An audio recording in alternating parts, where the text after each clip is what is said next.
College is tough. Assignments, group work, presentations, balancing study time, work, and a social life. It's all difficult. The responsibilities you carry and the discipline you have to learn, it changes you. Some of that struggle, though, is how to pay for college. Fortunately, I was able to attend West Texas A&M University on a scholarship through the help of Sybil B. Harrington. I knew very little about her, but her name is everywhere, including this building. I just wanted to know why. So I began my search for Sybil.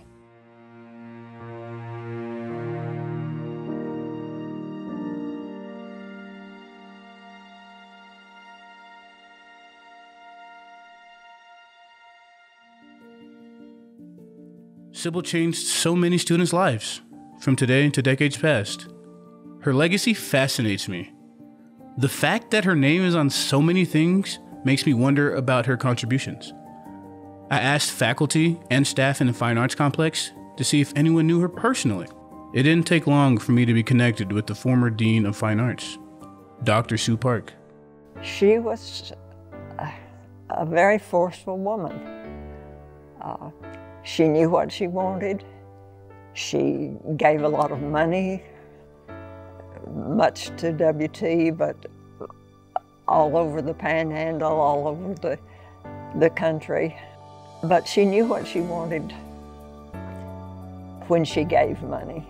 She gave millions of dollars to the College of Fine Arts and Humanities. But in addition to her financial direction, she served as a catalyst. I think of a catalyst as being a precipitator, one who starts things. She gave us in our college the ability, but also the impetus to try some different things, to be better than we had been before. When I became dean, one of the things that I heard over and over from faculty and from students was, we need a new place. This old building, built in 1954, just doesn't meet our needs any longer. At that time, I think the radio station had maybe 100 watts. You guys can't believe that students had to work with that. We had a theater that we loved, but sometimes the ceiling fell. One time a faculty member came over to my office and said, the ceiling just fell in the piano practice room. It fell on the piano. Dangerous, but we needed a new building. And I kept griping about that in every dean's council. And Mrs. Harrington gave us the impetus to move forward to this splendid building we have now. She told me in a letter that it was one of the greatest honors she had ever had. She said, it makes me feel as if I've made a difference, that I've left a mark on the world.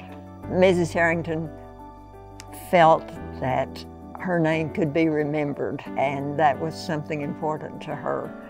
I think she probably would be impressed by that sign out there that says Sybil B. Harrington College of Fine Arts and Humanities, although she likely would duck her head and say, I don't deserve that. Dr. Park helped me realize that Sybil was a woman of class, unafraid to speak her mind. But more importantly, she was an advocate for change and was passionate about inspiring people to achieve not just success, but greatness. Sybil was for students, but also for the individual. Despite Dr. Park's answers, I didn't want to end my search there. So she encouraged me to talk to a journalist and friend of Sybil, Beth Duke. Mrs. Harrington loved the fine arts. She was always putting beautiful things around her, collecting beautiful things, collecting art, traveling, bringing back treasures, and she loved music. Mrs. Harrington was a mentor to me. I learned so much from her. One thing she did, which people may not know, she was very honest, and if she liked something, she said it, and if she didn't, she said it. And one thing I loved about her, among her sense of humor and all of her other great qualities, she wanted everything to be beautiful. Many times we would be working on a project And we would think we have enough money to build the Don Harrington Discovery Center or some other thing for our community or endow a scholarship. But she always wanted it to be beautiful. And she made sure that her passion for art and beauty shone in everything she did. She was so proud when the Harrington School of Arts and Humanities was named in her honor. The College of Fine Arts and Humanities is just a treasure, and all the things that it encompasses. You know, one reason she loved opera so much is because opera encompasses all the arts, from the visual to dance to music, the orchestra, the ballet, all of the arts on one stage at one time. And I think that's what she would love about the college in her name, is that it is encouraging people from all the arts. Several of her friends commissioned a book, and this is the book that was thank yous about all of her philanthropy. And there's a section in here about West Texas A&M University. And it talks about everything from the Harrington Scholarships, the Don and Sybil Harrington Foundation endowing the Harrington String Quartet, the Harrington Library Consortium, and so many other things. And if you think about the scholarships and the Harrington String Quartet, those are gifts they made decades ago that are still continuing to fund so many things we enjoy and give students their chance at a great college education. Sybil saw beauty in everything she did. Her passion was obvious, and she not only donated money to the WT College of Fine Arts, but was involved in many of its projects. When she started working on one of them, she didn't quit until it was done right. A prime example centered around her love for classical music. Sybil set up an endowment for the Harrington String Quartet, which is a group of 4 extremely talented musicians who also serve as faculty at WT. Beth Duke had told me the quartet was holding a private recording later that day. She was able to pull some strings and get me in.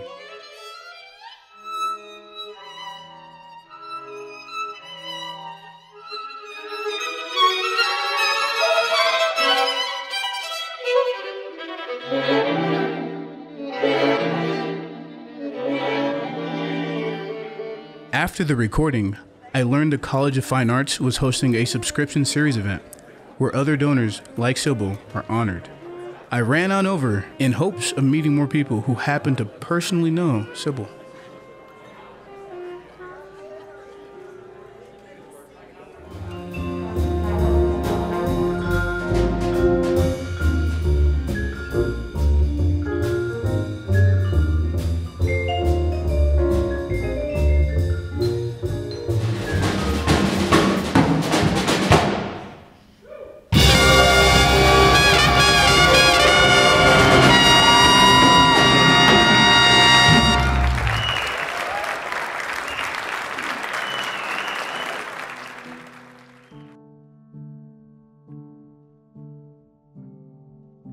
At the event, I met Don and Dorothy Patterson. They were kind enough to invite me to Sybil's home, the Harrington House, to talk more about her. I don't remember the particular occasion, but we were talking about the symphony. I was on the symphony board at the time, and she had decided that the symphony needed an expert in each of the string chairs, and decided that the answer would be to form a string quartet that would occupy the principal string chairs at the symphony half-time, and perhaps be professors of music at WT at the same time. And that came to fruition. That was one of her strong points, that she wanted to do something for WT, and that was the first thing that came about. The talk began about WT becoming a part of the Texas A&M system. I tried to discourage her from that because I was a UT graduate. Oh, we miss her every day. She was fun to be around. She had a wonderful sense of humor, and she always spoke her piece. She wanted you to know what she thought, but she was fun to be around. The building, the facility itself, the complex is just wonderful. All the studios and the technology that's available now. She would be amazed at what you could do, but she would be proud of what, well, she'd be what's proud there. Of it, but right. she didn't like a lot of personal recognition. And she wouldn't mind her name being on the Harrington String Quartet or the Sybil B. Harrington Complex. But she was a person.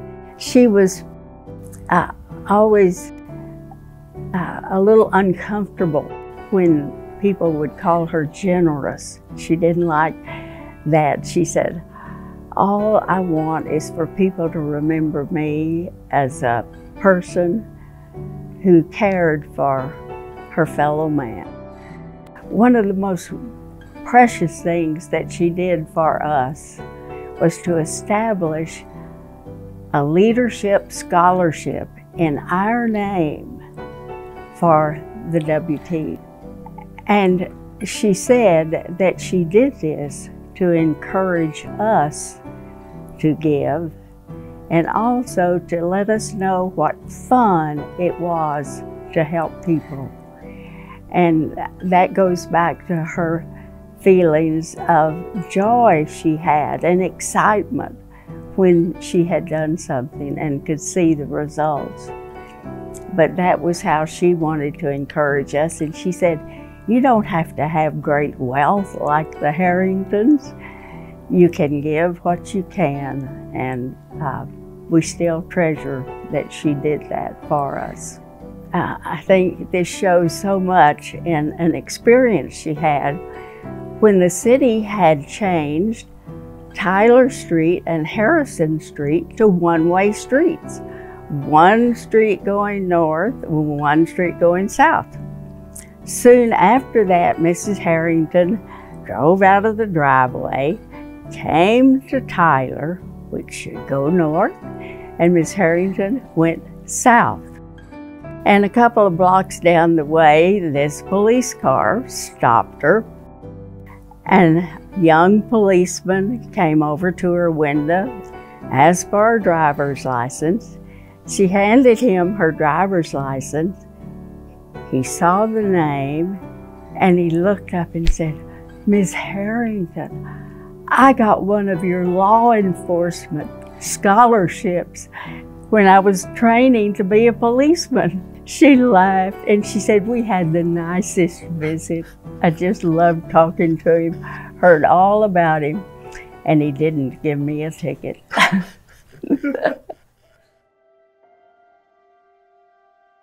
Sybil B. Harrington.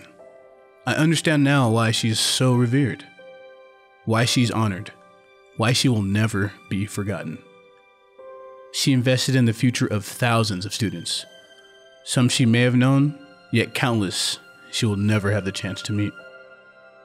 I'm one of those, yet I still greatly appreciate her selfless efforts, now and long after I wear that cap and gown.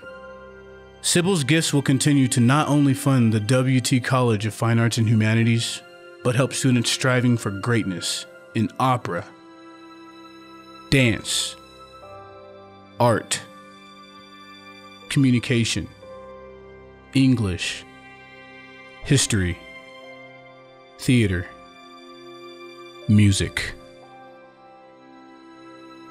When I met with Dr. Park, she gave me a copy of the speech that Sybil gave when she got her honorary doctorate from WT. There was one part of it that really spoke to me. There's something about sharing that gives you a feeling that you've amounted to something. You've left your mark in the world. You don't just live and die, have friends and nice houses. You've amounted to something. You've been a friend to mankind. And though I never knew her personally, Sybil B. Harrington was definitely a friend to me.